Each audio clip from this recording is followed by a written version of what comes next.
Christophe Chaugeron, pardon. Merci, Monsieur le Président, mes chers collègues. Mardi, Strasbourg a été attaqué en plein cœur. 16 personnes ont été touchées dans son hypercentre, dont 3 décédés maintenant, 1 en état de mort cérébrale, des blessés, parmi lesquels 5 en urgence absolue. Permettez-moi, mes chers collègues, au nom du groupe Les Progressistes pour une région plus forte, plus proche, d'avoir une pensée pour les victimes de l'attentat de Strasbourg, leurs familles, leurs proches. Nous leur présentons toutes nos condoléances. Nous pensons également à celles et ceux qui continuent à lutter contre la mort. Nous souhaitons rendre hommage aux forces de l'ordre, au SAMU, aux pompiers, à tous les services de soins hospitaliers et les services de la ville de Strasbourg, de la métropole, qui ont été engagés dès le début de l'attaque terroriste. Qu'ils en soient tous remerciés et soutenus pour leur inébranlable engagement. Cet acte lâche et odieux nous rappelle brutalement que nous sommes toujours en guerre contre le fanatisme. En se prenant à ses habitants et à ses visiteurs, c'est tout un symbole que le fanatisme a cherché à détruire. Le symbole d'une ville qui sait réconcilier les hommes dans leurs différences. Le symbole d'une ville européenne qui accueille le Conseil de l'Europe, sa Cour européenne des droits de l'homme, le Parlement, le médiateur européen. Le symbole d'une ville transfrontalière qui s'ouvre vers son voisin plutôt que de se replier sur elle-même. Le symbole d'une ville culturelle qui s'anime dans son théâtre et son opéra national, sa bibliothèque nationale et universitaire, et toutes ses manifestations artistiques.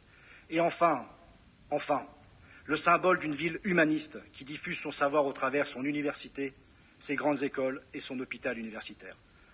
Ensemble, nous devons aujourd'hui témoigner de notre unité derrière les valeurs de progrès que porte en elle Strasbourg. Ensemble, nous devons nous montrer à la hauteur de la peine ressentie et faire front face au fanatisme. Jamais nous devons oublier que nous partageons les mêmes valeurs que Strasbourg. Nous devons, face au terrorisme, rester unis. Notre meilleur bouclier, Monsieur le Président, est l'unité de la nation.